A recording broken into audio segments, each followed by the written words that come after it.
네, 오늘 말씀 제목은 선을 행함으로 받는 고난이라는 말씀 제목으로 말씀을 드리겠습니다. 여러분, 이 세상을 사는 사람들 중에 아픔과 슬픔이 없는 사람이 있을까요?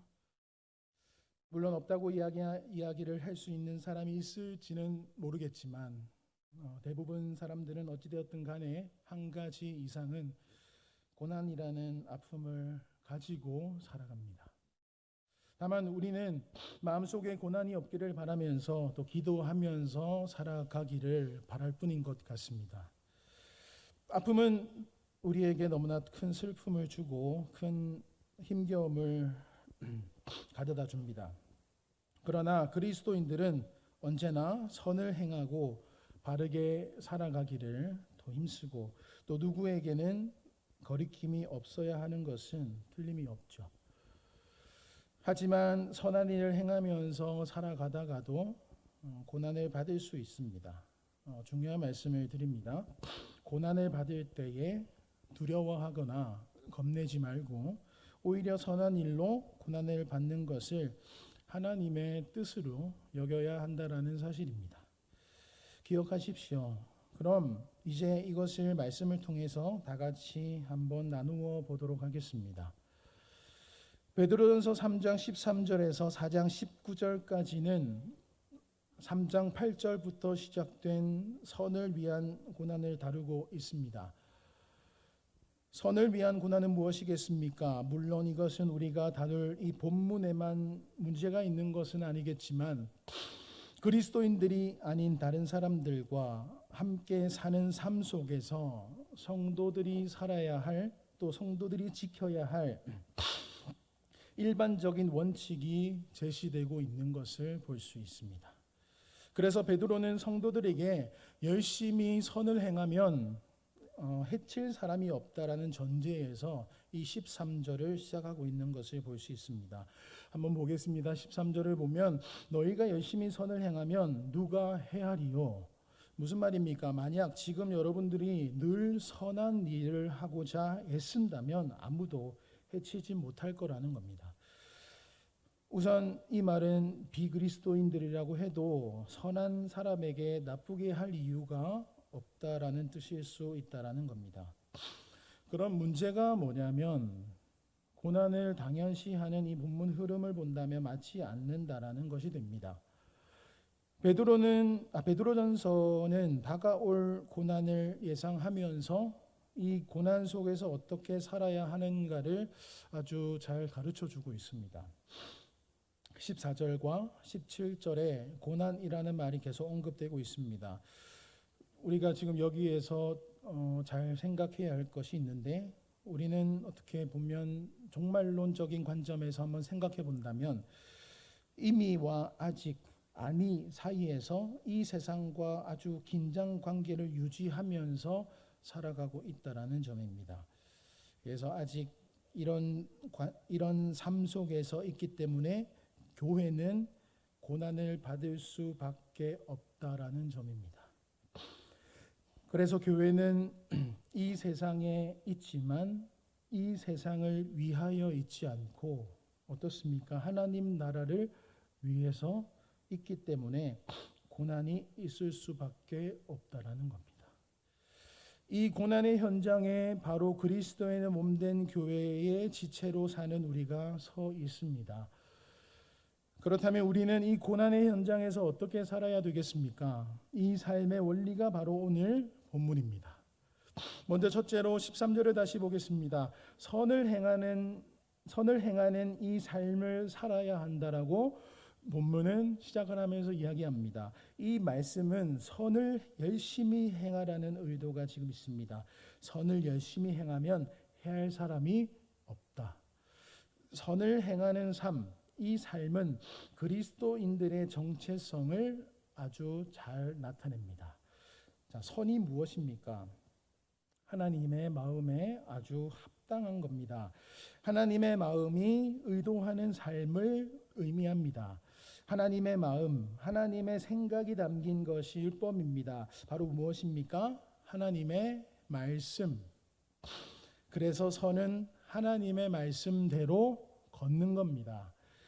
그래서 교회는 교회 안에서 우리 그리스도인들에게 계속적으로 말씀대로 사십시오라고 계속 권면하는 겁니다. 가르치는 겁니다. 말씀대로 걷는 삶, 말씀대로 사는 삶이 그렇게 중요하기 때문에 말씀대로 살아가십시오라고 권면하고 있는 겁니다. 왜냐하면 그것이 사람의 성품과 삶으로 드러나기 때문에 그렇습니다. 이 선을 행하라는 것은 적극적인 삶의 명령이기도 합니다.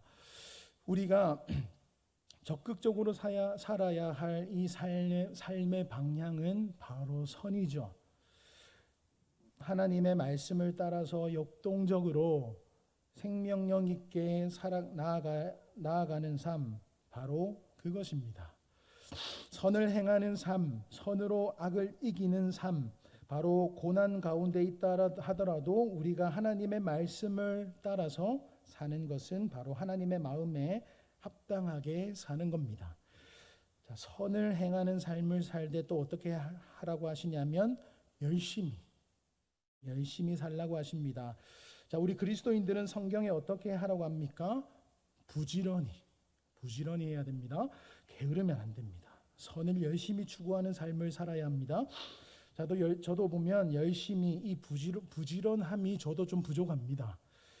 부족한 건 사실이지만 노력해야 됩니다. 왜냐하면 말씀에 기록되어 있기 때문입니다.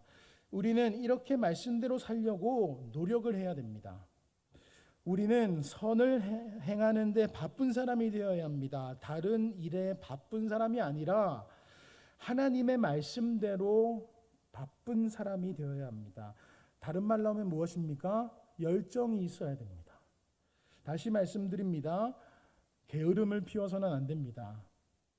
열정은 관심이 있고 시간을 드릴 줄 알고 자신을 드릴 줄 아는 사람입니다. 열정은 가장 우선적으로 그것이 가장 귀한 줄 알고 추구해 나가는 마음입니다. 하나님의 말씀대로 사는데 여러분 이 열정이 있어야 됩니다. 자, 이 말씀이 마음에 움직여지고 이 말씀이 여러분들에게 들려지시기를 축복합니다. 성도님들께서 아침에 일어나면 가장 먼저 손에 들려지는 것은 무엇이며 가장 먼저 우리의 눈을 사로잡는 것은 무엇이며 하루 생활을 하면서 무언가를 결정하고 무언가를 생각할 때 하나님의 말씀의 표준으로 딱 서 있으십니까? 이제는 결단하면서 이제는 하나님의 말씀이 먼저 생명력 있게 우리 속에서 살아 움직여야 한다라는 겁니다. 지금 마지막 시대를 살아가고 있다고 하죠. 마지막 시대는 그러해야 한다고 생각합니다. 자, 그러면 어떻게 된다고 합니까? 13절 끝부분에 해할 자가 없다고 합니다. 해할 자가 없다라는 말은 고난이 없다고 하는 뜻은 아닙니다. 이미 고난 속에 놓여 있을 것을 예상하고 이 말씀을 하고 있기 때문입니다. 자, 고난이 있음을 전제하고 있습니다. 고난이 있지만 해할 수가 없다는 뜻입니다. 그러면 이게 무슨 의미입니까? 자, 시편 118편 6절에 이런 말씀이 있습니다. 여호와는 내 편이시라 내가 두려워하지 아니하리니 사람이 내게 어찌할꼬. 이런 말씀이 있죠. 또 마태복음 10장 28절에 보니까 몸은 죽여도 영혼은 능히 죽이지 못하는 자들을 두려워하지 말고 오직 몸과 영혼을 능히 지옥에 멸할 수 있는 자를 두려워하라라는 말씀이 있어요. 고난이 몸은 죽일 수 있지만 영혼을 능히 죽이지 못합니다. 지난 새벽 기도 본문에 나눴던 말씀이 있습니다. 새벽 기도 참석하셨던 분들은 들으셨지만 로마서 8장 31절에 보면 뭐라고 하냐면 그런즉 이 일에 대하여 우리가 무슨 말을 하리요 만일 하나님이 우리를 위하여 누가 우리를 대적하리요라는 말씀이 있습니다. 자, 8장 39절의 하반절에 보면 또 뭐라고 하냐면 우리를 우리 주 예수 그리스도 예수 안에 있는 하나님의 사랑에서 끊을 수 없다라고 이야기를 합니다. 자, 하나님의 사랑에서 끊을 수 없다. 하나님께서 우리를 위하시면 누가 우리를 대적하겠느냐? 우리를 대적하겠습니까? 누가 우리를 해하겠습니까? 자, 우리는 두려워할 필요가 없다라는 겁니다. 열심히 선을 행하는 삶을 살 때 때로는 고난이 있을 수 있고 어려움이 있을 수 있고 하지만 두려워할 필요가 없습니다. 고난이 극심하면 몸을 죽일 수 있고 하지만 그 영혼을 멸할 수 없고 하나님의 사랑에서 끊을 수도 없습니다. 둘째로는 핍박하는 사람을 두려워하지 말고 그들 때문에 근심하지 말라라고 하십니다. 14절을 보겠습니다. 14절을 한번 다 함께 읽어보도록 하겠습니다. 14절입니다. 시작.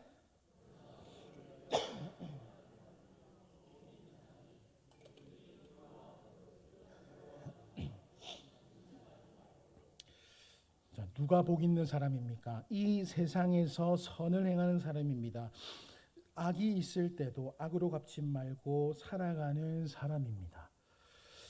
복이 있는 고난이 있습니다. 자, 명백한 이유가 있는 고난입니다. 여기서 그 고난 받는 이유를 의를 위하여라고 합니다. 자, 이 말씀은 우리가 잘 아는 마태복음 5장 10절에서 12절에 이제 주님의 말씀을 반영합니다. 우리가 잘 아는 이제 말씀입니다. 의를 위하여 박해를 받는 자는 복이 있나니 천국이 그들의 것임이요 나로 말미암아 너희를 욕하고 박해하고 거짓으로 거슬러 모든 악한 말을 할 때는 너희에게 복이 있나니 기뻐하고 즐거워하라 하늘에서 너희의 상이 큼이라 너희 전에 있던 선지자들도 이같이 박해하였느니라. 자, 이 말씀을 잘 보면 주님을 위하여 박해받는 것을 의를 위하여 박해받는 것으로 말씀하고 있습니다. 주님을 위하여, 다시 말해서 의를 위하여입니다. 의는 곧 예수 그리스도를 따르는 삶입니다. 예수님의 제자로 사는 삶, 그리스도를 따르는 삶을 살게 되면 이 땅에서 박해를 받을 수밖에 없습니다. 주님은 의로우신 분이신데 죄는 없으시죠. 그럼에도 불구하고 이 세상에 계시면서 고난을 받으셨습니다.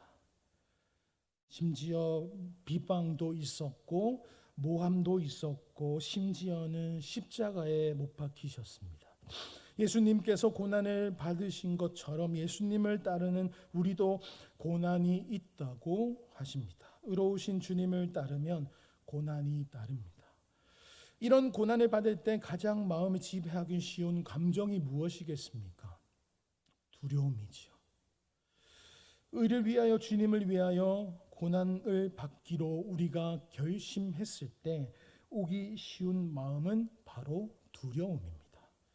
두려워하는 마음. 그래서 베드로는 14절에 두려워하지 말라고 이야기하는 겁니다. 누구를 두려워하지 말라는 겁니까? 고난을 주는 사람들입니다. 세상의 악한 태도로 고난당할 때 성도는 그리스도를 주로 삼아 거룩해져 가기를 힘써야 합니다. 우리는 사람이나 환경을 두려워해서는 안 됩니다.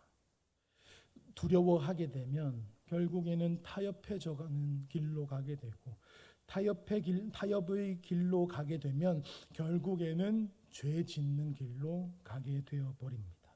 그 결과는 참 무섭고 주님을 떠나는 삶을 살게 됩니다. 여러분, 이 세상이라는 환경을 두려워하지 마시기 바랍니다. 용기를 가지시기 바랍니다. 하나님을 의지하여 서시기 바랍니다. 우리가 두려워하게 되면 결국에 어떻습니까? 그 마음과 삶이 근심하게 됩니다. 근심한다는 것은 결국에는 흔들려 버리게 됩니다. 악한 사람들 앞에서 흔들리거나 당황해 하지 말라라고 하십니다. 박해하는 사람을 두려워하고 고난을 두려워하게 되면 기둥뿌리가 흔들리듯이 그 신앙과 삶이 결국에는 흔들립니다. 세상을 두려워하는 것이 아니라 거룩하신 하나님을 두려워해야 됩니다. 사람이나 어떤 환경을 두려워해서는 안 됩니다. 그래서 두려워하지 말고 그들로 말미암아 신앙과 삶이 흔들리지 않게 하라. 그리스도를 따르는 의를 위하여 길에 굳게 서 있으라. 이것이 고난을 받는 이들에게 다시는 주시는 두 번째 메시지인 겁니다. 우리 그리스도인들은 이 고난이 와도 예수님을 늘 생각하고 강하게 담대하게 걸어 나가야 하는 것입니다. 셋째로 예수님을 주로 고백하는 삶을 살라고 합니다. 15절 상반절을 한번 볼까요? 너희 마음에 그리스도를 주로 삼아 거룩하게 하고. 자, 이 말씀을 더 정확하게 좀 보면 거룩히 구별해서 주 대신 예수님을 섬겨야 합니다. 그리스도의 주 되심을 인정하는 삶을 사는 것.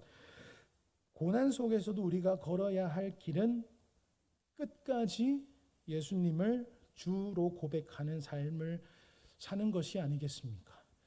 고난 속에서도 예수님은 우리의 신앙의 삶의 터전이 되는 것, 어떤 위협의 상황 속에서도 예수님은 나의 주님이십니다라고 고백할 수 있어야 하겠습니다. 직장에서도 이 고백이 있어야 하고, 이웃 사람들에게도 이 고백이 있어야 하겠고, 가정에서도 이 분명한 고백이 있어야 하겠습니다.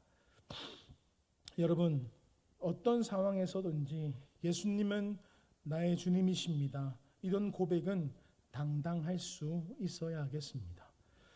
예수 그리스도만이 나의 삶의 주인이심을, 예수 그리스도만이 나의 삶의 주권자이심을 구별된 삶을 통해서 증언되고 드러나야 되겠습니다. 예수 그리스도 외에는 그 누구도 그 무엇도 우리의 주인이 될 수 없음을 입술로 드러내야 되겠습니다.